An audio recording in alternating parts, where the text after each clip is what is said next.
चुनाव से पहले यात्राओं का दौर है और इस साल की शुरुआत भी तो यात्रा से हुई थी। आपको याद होगा प्रगति यात्रा नीतीश कुमार ने किया था और लगातार कई महीने अलग-अलग जिलों में उनका आगमन हुआ। लेकिन इन सब के बीच अब यात्रा का दौर राहुल गांधी के लिए है और दिल्ली से राहुल गांधी बिहार में डेरा डाल चुके हैं और अलग-अलग जिले में जब जो वो जा रहे हैं तो साथ में एक तस्वीर तेजस्वी यादव की भी रह रही है और साथ में मुकेश सहनी और तमाम ऐसे बड़े नेता भी उनके साथ दिख रहे हैं। इन सब पे बातचीत करेंगे।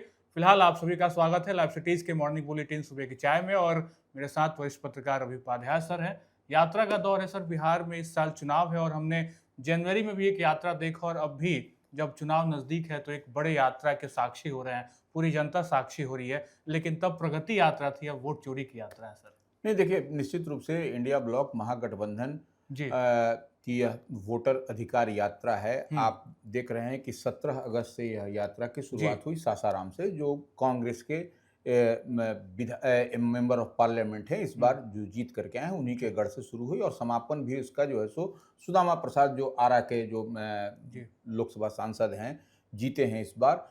बड़े और कद्दावर चेहरे को हराया उन्होंने, आर.के. सिंह जैसे, भारतीय जनता पार्टी को। तो यह एक बड़ी बात दिखाई पड़ रही है। पूरी मजबूती के साथ हम्म। महागठबंधन इंडिया ब्लॉक वोटर अधिकार यात्रा को सफल बनाने के लिए, और जहां जहां से देखिए 23 जिलों से होकर जी। गुजरना है इस यात्रा को। हम्म। तो ये आप समझ सकते हैं कि जब 23 जिले में आप कवर कर रहे हैं, 23 जिले आप जा रहे हैं, तो वोटर अधिकार यात्रा के माध्यम से जो 65 लाख लोगों के नाम काटे जाने, हटाने, इसकी जो कवायद चल रही है, और चुनाव आयोग को भी इस पर बोलना पड़ रहा है, जी। और डबल इंजन की सरकार केंद्र हो या बिहार की नीतीश सरकार हो, इसको भी इस पर जो है सो बोलना पड़ रहा है, बोलने के लिए मजबूरी है। तो यह निश्चित रूप से तेजस्वी यादव, जो बिहार विधानसभा में नेता प्रतिपक्ष हैं, या लोकसभा में नेता प्रतिपक्ष आपको राहुल गांधी हैं, यह जब बोल रहे हैं तो निश्चित रूप से एक बड़ा मैसेज आम आवाम में जा रहा है, और लोग भी इससे कनेक्ट हो रहे हैं, कह रहे हैं कि निश्चित रूप से इस बार कई लाख लोगों का नाम काटा गया, कई हजार लोगों का गांव-गांव। और तो और तेजस्वी यादव ने कह रखा है कि आपको जब 1 सितंबर को पटना के ऐतिहासिक गांधी मैदान में जब ये बड़ा महाजुटान होगा, वोटर अधिकार यात्रा का जब समापन होगा, उस दिन बड़ी रैली की जो तैयारी है, उस दिन वह कुछ बड़ी बात वह विद द डॉक्यूमेंट्स वो प्रोड्यूस करेंगे आम आवाम के सामने। तो यह एक बड़ी बात है। और आप देख रहे हैं कि वोटर अधिकार यात्रा जो है सो बीते दिन कटिहार में थी।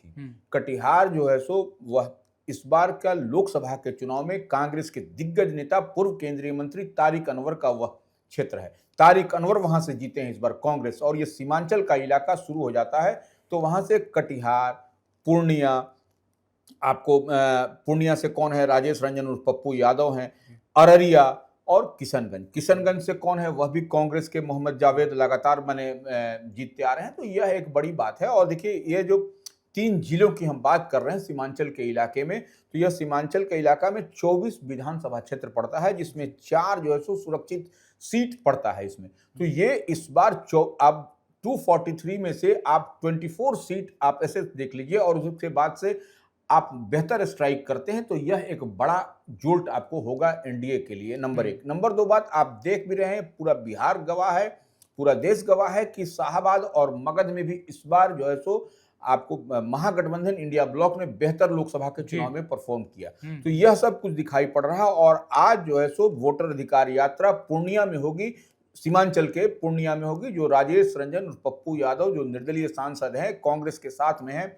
राहुल गांधी के मजबूत सिपाही माने जाते हैं, वह भी वहां पर रहेंगे। तो यह पूर्णिया में जब सभा होगी तो आप समझ सकते हैं कि पूर्णिया में क्या कुछ समा और क्या फिजा होती हुई दिखाई पड़ेगी। और राहुल गांधी इस यात्रा के क्रम में जब कटिहार में जब वो बीते दिन जब थे, तो वह राहुल गांधी मखाना की खेती का भी टेक्निक को समझे, और उनके साथ में सन ऑफ मल्लाह विकासशील इंसान पार्टी जो मुकेश सहनी हैं, वह भी साथ में थे, और उन्होंने बताया कि किस तरीके से मखाना की खेती होती है और मखाना के किस तरीके से उसको खाया जाता है, क्या किया था, सब यह सब, और मखाना किस तरीके से बेहतर फल के रूप में माना जाता है, देश और विदेश में इसका डिमांड है।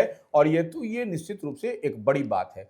और साथ ही यात्रा के जो बात है, अब ये 25 तारीख को यह यात्रा ब्रेक होगी, 25 तारीख को यह यात्रा नहीं है। ऐसे में यह फिर यात्रा जब तीसरे चरण की जब यात्रा शुरू होगी 26 को, तो आप समझ लीजिए कि उस दिन जो है सो प्रियंका गांधी जो है सो उनके आने की बात है। प्रियंका गांधी आएंगी, वह 26 और 27 को, 26 भी हो सकता है, 27 भी हो सकता है, यह भी चल सकता है। साथ ही आपको अखिलेश यादव समाजवादी पार्टी के बड़े चेहरे, मुलायम सिंह यादव पूर्व मुख्यमंत्री आपको उत्तर प्रदेश के पुत्र हैं।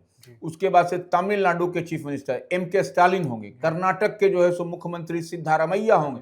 तो यह एक बड़ा कुनबा जो है सो इंडिया ब्लॉक महागठबंधन का बिहार में वोटर अधिकार यात्रा को लेकर के जुटता हुआ दिखाई पड़ेगा। और 26 तारीख को सुपौल में होगी यात्रा, 27 को दरभंगा में होगी। तो ये एक देखने और समझने वाली बात है कि जो इंडिया ब्लॉक महागठबंधन जो आम आवाम को समझाना चाह रहा है वोटर अधिकार यात्रा के माध्यम से कि वोट में किस तरीके से नाम काटा गया और ऐसे मतदाताओं का नाम काटा गया जो आप इंडिया ब्लॉक महागठबंधन के सपोर्टर और समर्थक थे। तो यह एक बड़ी बात है। बिल्कुल, और जनसैलाब भी दिख रहा है जब राहुल गांधी अलग अलग जिलों से गुजर रहे हैं। तेजस्वी यादव उनके साथ फ्रेम में दिखाई दे रहे हैं, मुकेश सहनी दिखाई दे रहे हैं। तो जो एक जनसैलाब है वो लोगों से कनेक्ट हो रहे हैं नेता, और राहुल गांधी से तो लोग बात भी कर रहे हैं, क्योंकि हमने बीते एक हफ्ते पहले देखा भी था कि मरे हुए के साथ राहुल गांधी ने चाय पी थी। तो अब वो जिस तरीके से सड़कों पर दिख रहे हैं तो लोगों से बातचीत कर रहे हैं, उनकी परेशानी, और सिर्फ मुद्दा SIR ही नहीं, बाकी चीज़ों पर भी उनकी बातचीत हो रही है। तो ये तो खबर एक अपने लहजे में अगर देखें तो काफ़ी बड़ी है कि आगे कहाँ किस तरीके से जिले में वो जाएंगे। लेकिन खबर एक और बहुत बड़ी, चूंकि उनके फ्रेम में तेजस्वी यादव दिख रहे हैं, तो तेजस्वी यादव चुनाव में जब भी बात होगी बिहार इलेक्शन की तो तेजस्वी यादव उस केंद्र में जरूर होंगे। लेकिन 22 तारीख को जब मोदी जी बिहार आए थे तो तेजस्वी यादव ने कुछ ऐसा कर दिया जिसपे FIR हो गया, सर, मामला बहुत गर्म होता चला गया। नहीं, देखिए, तेजस्वी यादव विधानसभा में नेता प्रतिपक्ष हैं, तो वह अब कहा जा रहा है भारतीय जनता पार्टी की ओर से, NDA की ओर से, कि आपत्तिजनक टिप्पणी तेजस्वी यादव ने की। तो देखिए, तो चुनावी समय है, चुनाव का समय है, तो ऐसे में आप पक्ष हो या विपक्ष हो, दोनों तरफ से आपको यह बात दिखाई पड़ रहा है। तो इसी बात को लेकर के, आपत्तिजनक जो है सो पोस्ट करने की बात को लेकर के तेजस्वी यादव के खिलाफ में महाराष्ट्र के जो है सो गढ़चिरौली में और इसी तरीके से उत्तर प्रदेश के शाहजहांपुर में एक प्राथमिकी दर्ज कराई गई है कि वो आपत्तिजनक पोस्ट को लेकर के। तो यह शिकायत जो है सो हुई है, निश्चित रूप से यह भारतीय जनता पार्टी की ओर से कराया गया है। और देखिए, इसी पर तेजस्वी यादव का भी रिएक्शन आया है। वो तेजस्वी यादव जो बिहार विधानसभा में नेता प्रतिपक्ष हैं, तो वही कह रहे हैं कि यह प्राथमिकी से कौन डरता है। यह प्राथमिकी उन्हें सच बोलने से कोई नहीं रोक सकता। हम किसी भी FIR से हम नहीं डरने वाले, और हम जो सच है वह बोलेंगे, बताएंगे आम आवाम को। तो निश्चित रूप से देखिए, अब चुनाव होना है, बिहार विधानसभा का आम चुनाव होना है, तो ऐसे में इस बात को मान के चलिए कि इस तरीके की बात आपको आए दिन कभी पक्ष में कभी विपक्ष में आपको यह होता हुआ दिखाई पड़ेगा। लेकिन यह लोकतंत्र में इस तरीके से जब आपको पक्ष और विपक्ष पर यह एक दूसरे पर टीका टिप्पणी होगी तो ये फिर मैसेज भी आम आवाम में बेहतर नहीं जाता है। बिल्कुल, तो ये एक कहीं ना कहीं विपक्ष पे सत्ता पक्ष का एक वार, लेकिन सत्ता पक्ष भी तो तैयार है, वो भी अलग अलग तरीके से तैयारी कर रहा है। बात सिर्फ इंडिया गठबंधन और तेजस्वी यादव की नहीं है, बात BJP NDA की भी है, और NDA ने तो बहुत मजबूत तरीके से तैयारी शुरू कर दी, ऐसा लग रहा है क्या? नहीं, देखिए, निश्चित रूप से अब NDA भी मजबूती के साथ लगा हुआ है। आप देख रहे हैं कि सम्राट चौधरी वह भी जो है सो NDA का जो कार्यकर्ता सम्मेलन हो रहा है वह भी घूम रहे हैं, वह भी जा रहे हैं। आपको भारतीय जनता पार्टी के बड़े चेहरे हैं, उप मुख्यमंत्री हैं, इसी तरीके से JDU की ओर से भी अशोक चौधरी जो मंत्री हैं, JDU के बड़े और कद्दावर चेहरे हैं, वह भी कार्यकर्ता सम्मेलन जहां जहां हो रहा है वह घूम रहे हैं। तो ये देखिए, निश्चित रूप से आपको सम्राट चौधरी जो बीते दिन थे, उन्होंने कहा कि 2025 फिर से नीतीश।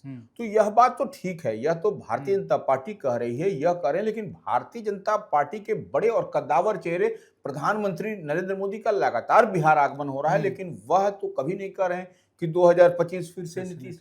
यह आम आवाम बिहार की जानने के लिए इच्छुक है कि क्या होगा चुनाव के बाद, ये सबसे बड़ी बात है। और भागलपुर के बिहपुर में यह NDA का कार्यकर्ता सम्मेलन, जहां सम्राट चौधरी की हम बात कर रहे हैं, उसी में यह आयोजन किया गया था, उसी में यह बात कहा। और नेताओं ने 2025 में बिहार में हो रहे विधानसभा में जो है सो उस पर भी कई सारी बातें कही। जो डेवलपमेंट का काम हो रहा है, जो डबल इंजन की सरकार काम कर रही है, इस पर इसको भी सिलसिलेवार ढंग से आम आवाम तक पहुंचाया गया। इतना ही नहीं, साथ ही जो है सो 2025 में नीतीश कुमार की सरकार बनाने के लिए किस तरीके से कवायद और क्या करनी होगी, इस पर भी जो है सो किया गया। और लोगों से यह तो अपील देखिए हर पार्टी जी। अपील करती है, कोई यह एनडीए ही अपील नहीं करे। हम्म। इंडिया ब्लॉक महागठबंधन भी अपने वोटर अधिकार यात्रा कर रहा है एसआईआर को लेकर के या जी। अन्य मुद्दे को लेकर के, तो वह भी अपने समर्थकों अपने चाहने वालों से वह गुहार लगा रही है। तो यह देखने और समझने वाली बात है कि जनता किस पर विश्वास करती है, जनता क्या करती है, जनता इधर जाती है या उधर जाती है। फिर बिल्कुल। से 2025 फिर से नीतीश होता है या फिर 2025 में आपको महागठबंधन इंडिया ब्लॉक तेजस्वी यादव पर जो बड़ी लकीर तेजस्वी यादव खींचते हुए दिखाई पड़ रहे हैं, उन पर विश्वास करती है। तो यह अब समझने वाली बात है, अब इसको भी समझने में अधिक दिन नहीं रह गया। बिल्कुल, समय बहुत कम है, लेकिन एक बहुत बारीक बात आपने कही सर कि मुख्यमंत्री नीतीश कुमार फिर से मुख्यमंत्री बनेंगे। ये बात जब भी प्रधानमंत्री मोदी बिहार की धरती पर आ रहे हैं तो उनके जुबान से तो नहीं निकल रहा है कि 2025 फिर से नीतीश। एक बड़ा सवाल हम आपके साथ छोड़ जा रहे हैं, लेकिन उसके पहले एक और बड़ी खबर, चूंकि मानसून की बात हो रही है, बिहार में बाढ़ की त्रासदी भी हमने आप तक अलग अलग तरीके से खबरों के बीच पहुंचाई, लेकिन बीते दिनों फल्गु नदी का जो जलस्तर है वो बढ़ता दिखा और उससे तबाही का मंजर दिख रहा है। नहीं देखिए, सबसे बड़ी बात है निश्चित रूप से बारिश का मौसम है, अभी चल रहा है और पड़ोसी राज्य झारखंड में लगातार जो है सो बारिश हो रही है। उसका नतीजा है कि बिहार में फल्गु नदी वो जो है सो उफान पर है, उसके जलस्तर में अचानक वृद्धि हुई है, जिसके कारण जहानाबाद में आपको जो है सो दिखाई पड़ रहा है, लोलैंड एरिया में, और साथ साथ बिहार शरीफ में जो NH-33 है, राष्ट्रीय उच्च मार्ग 33, उस पर भी पानी जो है सो बह रहा है। तो ये थोड़ी सी परेशानी है। और फल्गु नदी का जलस्तर बढ़ने से निश्चित रूप से जो लोलैंड एरिया जो एग्रीकल्चर लैंड है वह सब जो है सो कई सारे जो है सो जल जमाव के कारण खेती पर भी इसका असर पड़ा है और को भी इसका नुकसान हुआ है। लेकिन अब देखिए, सबसे बड़ी बात है कि जो स्थानीय मौसम विभाग है उसने भी 48 घंटों के लिए आपको एहतियातन वो जारी किया गया है कि गया, जहानाबाद, अरवल, पटना समेत 14 जिलों में ऑरेंज अलर्ट किया गया है और यहाँ पर हल्की बारिश भी होगी, गरज भी होगी, छींटे भी होगी और बिजली भी कड़केगी। तो थोड़ा सा एहतियात बरतना है, बरतते हुए आपको आपदा प्रबंधन विभाग भी लगा हुआ है, वह भी आपको अलर्ट में कर रहा है। तो निश्चित रूप से जब बिजली कड़के तो आपको वृक्ष के नीचे नहीं रहना है, बिजली के पोल के पास नहीं रहना है और सुरक्षित उस दरमियान आप अपने घर में ही रहना है, स्वस्थ रहना है। बिल्कुल, तो ये सारी खबरें थी जो ज़रूरी थी आप तक पहुंचानी, और सुबह की चाय में हमने उन सारी खबरों पे बात की जो आज सुबह से लेकर दोपहर शाम तक चर्चा का विषय बनी रहेगी। और केंद्र में तो एक यात्रा ही है, वोटर अधिकार यात्रा, आखिर किस तरीके से